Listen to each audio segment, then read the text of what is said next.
आजकल भारत के retail market में जो हो रहा है वो किसी क्रांति से कम नहीं है। मतलब हर तरफ एक जबरदस्त हलचल मची हुई है। लेकिन ये समझना जरूरी है कि आखिर ये जबरदस्त बदलाव हो क्यों रहे हैं। एक और तो बड़ी बड़ी कंपनियां छोटी कंपनियों को इतनी तेजी से खरीद रही हैं मानो रातों रात पूरे सेक्टर का नक्शा ही बदल रहा हो। और वहीं दूसरी तरफ जमीन पर भी एक अलग ही रेस चल रही है। बड़े बड़े शहरों से लेकर दूर दराज के इलाकों तक हर जगह नए नए स्टोर्स खुल रहे हैं। और ये सब यही नहीं रुक रहा, अब तो कंपनियां शेयर बाजार की तरफ भाग रही हैं। ये दिखाता है कि उन्हें अपने फ्यूचर ग्रोथ पर कितना ज्यादा भरोसा है। तो सवाल ये उठता है कि आखिर भारत के रिटेल मार्केट में इतनी उथल-पुथल मची क्यों है? चलिए, इस पूरी कहानी में हम एक-एक करके उन वजहों को समझते हैं जो इस क्रांति को हवा दे रही हैं। तो सबसे पहले बात करते हैं उस सबसे बड़ी लहर की जिसने पूरे बाजार को अपनी चपेट में ले लिया है। और सबसे बड़ी कहानी पता क्या है? कंपनियां अब धीरे-धीरे खुद को बड़ा करने के बजाय बनी-बनाई कंपनियों को खरीदकर तेजी से आगे बढ़ रही हैं। देखिए, बिजनेस बढ़ाने की दो मेन तरीके होते हैं।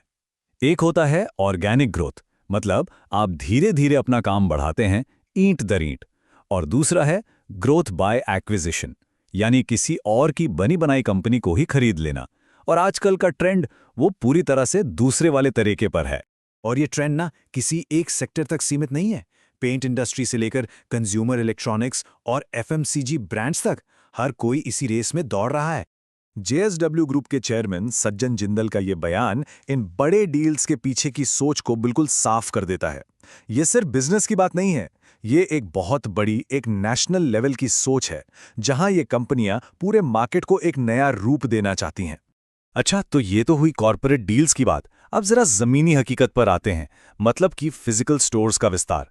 ये दिखाता है कि ऑनलाइन के जमाने में भी कंपनियां दुकानों और स्टोर्स के नेटवर्क पर कितना ज्यादा भरोसा कर रही हैं। स्टाइलॉक्स फैशन का ही उदाहरण ले लीजिए। हर साल 100 नए स्टोर खोलने का टारगेट। ये अपने आप में बताता है कि कंपनियां कितनी बड़ी और आक्रामक सोच लेकर चल रही हैं। और मजे की बात यह है कि ये सब सिर्फ बड़े शहरों में नहीं हो रहा है। लद्दाख में एक नया मल्टीप्लेक्स, हैदराबाद में एक विशाल मॉल और 300 से ज्यादा छोटे शहरों में स्टोर्स का नेटवर्क। ये पहुंच टियर 2, टियर 3 और यहां तक कि दूर दराज के टूरिस्ट डेस्टिनेशंस तक जा रही है। मतलब साफ है, डिजिटल के इस दौर में भी जमीन पर पकड़ बनाना उतना ही जरूरी है। तो कंपनियां खरीदी जा रही हैं, नए स्टोर खुल रहे हैं, लेकिन अब कंपनियां सबसे बड़े इनाम की तरफ देख रही हैं, और वो है आईपीओ के जरिए पब्लिक मार्केट से पैसा उठाना। क्विक कॉमर्स की दुनिया में तहलका मचाने वाली जिप्टो की कहानी से ये पूरी प्रोसेस एकदम साफ हो जाती है। पहला कदम, कंपनी ने और तेजी से बढ़ने के लिए मार्केट से भारी भरकम पैसा उठाया। दूसरा कदम, फिर रेगुलेटर से मंजूरी के लिए अपने सारे जरूरी कागजात जमा किए। और तीसरा और आखिरी कदम, अब तैयारी है शेयर बाजार में उतरने की, ताकि आम लोग भी कंपनी की ग्रोथ का हिस्सा बन सकें। और हाँ, इस रेस में जेप्टो अकेला नहीं है। प्रीमियम ड्रिंक्स से लेकर किचन का सामान बनाने वाली कंपनियां, अलग अलग सेक्टर के कई प्लेयर्स शेयर बाजार की ओर बढ़ रहे हैं। मतलब साफ है, कंपनियां अब अपनी ग्रोथ की कहानी में आम जनता को भी शामिल करना चाहती हैं, और इसके लिए आईपीओ से बड़ा कोई रास्ता नहीं है। ओके, तो बाजार में सिर्फ बड़ा होना ही काफी नहीं है ना, स्मार्ट होना भी उतना ही जरूरी है। और यहीं पर आता है इनोवेशन। कंपनियां बाजार के हर कोने को साधने में लगी हैं, चाहे वो प्रीमियम हाई एंड कस्टमर हो या फिर आम आदमी। टेक्नोलॉजी रिटेल को कैसे बदल रही है, इसके ये दो जबरदस्त उदाहरण हैं। एक तरफ देखिए, फ्लिपकार्ट एआई का इस्तेमाल करके प्रोडक्ट्स के लिए अपने आप वीडियो बना रहा है, तो दूसरी तरफ सैमसंग का स्मार्ट फ्रिज खुद बता सकता है कि अंदर कौन कौन सा सामान रखा है। कमाल है ना? लेकिन रुकिए, इनोवेशन का मतलब सिर्फ महंगी हाई-टेक चीजें नहीं हैं। 5 रुपए का अचार का पाउच और चांदी में जड़े हुए असली हीरे, ये दिखाते हैं कि छोटे छोटे आइडियाज और कम कीमत पर लाया गया इनोवेशन भी भारत के इतने बड़े बाजार को जीतने के लिए उतना ही, बल्कि शायद उससे भी ज्यादा जरूरी है। तो इनोवेशन का असली मतलब है हर भारतीय की जरूरत और उसकी जेब को समझना। लेकिन इस पूरी चमक दमक भरी कहानी का एक दूसरा पहलू भी है, एक स्याह पक्ष। क्योंकि जब बदलाव इतनी तेजी से आता है तो अपने साथ कुछ चुनौतियां और मुश्किलें भी लेकर आता है। ये आंकड़े छोटे रिटेलर्स पर पड़ रहे असर की एक डरावनी तस्वीर दिखाते हैं।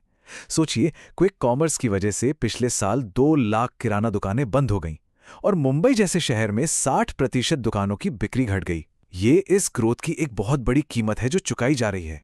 और इसीलिए अब छोटे रिटेलर्स मदद की गुहार लगा रहे हैं।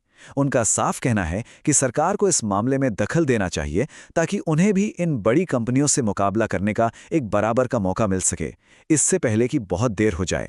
तो इसका हल क्या हो सकता है? एक जवाब हो सकता है ONDC। अब ये क्या है? इसे ऐसे समझिए कि सरकार की तरफ से बनाया गया एक डिजिटल मॉल है, लेकिन ये किसी एक कंपनी का नहीं है। ये एक ओपन नेटवर्क है जहां कोई भी छोटा दुकानदार अपनी दुकान को ऑनलाइन ला सकता है और सीधे ग्राहकों तक पहुंच सकता है, बिना किसी बड़े प्लेटफॉर्म पर निर्भर हुए। तो अब इन सारी बातों को जोड़कर देखते हैं। ये समझना बहुत जरूरी है कि हमने जिन भी चीजों पर बात की, चाहे वो कंपनियों का एक दूसरे को खरीदना हो, नए स्टोर्स का खुलना हो, IPOs की लाइन हो या फिर इनोवेशन, ये सब अलग अलग घटनाएं नहीं हैं। ये सब एक दूसरे से बहुत गहराई से जुड़ी हुई हैं। असल में ये सब एक बहुत बड़े, एक बुनियादी आर्थिक बदलाव के लक्षण हैं। एक ऐसा बदलाव जो हमेशा के लिए ये तय कर रहा है कि भारत में लोग कैसे सामान खरीदेंगे, कैसे बेचेंगे और कैसे इस्तेमाल करेंगे। हम सब एक ऐतिहासिक बदलाव के दौर से गुजर रहे हैं। लेकिन सबसे बड़ा सवाल अब भी वही है, बाजार पर कब्जे की इस जबरदस्त दौड़ में आखिर में जीत किसकी होगी? बड़ी बड़ी कंपनियों की या फिर हम और आप जैसे आम ग्राहकों की?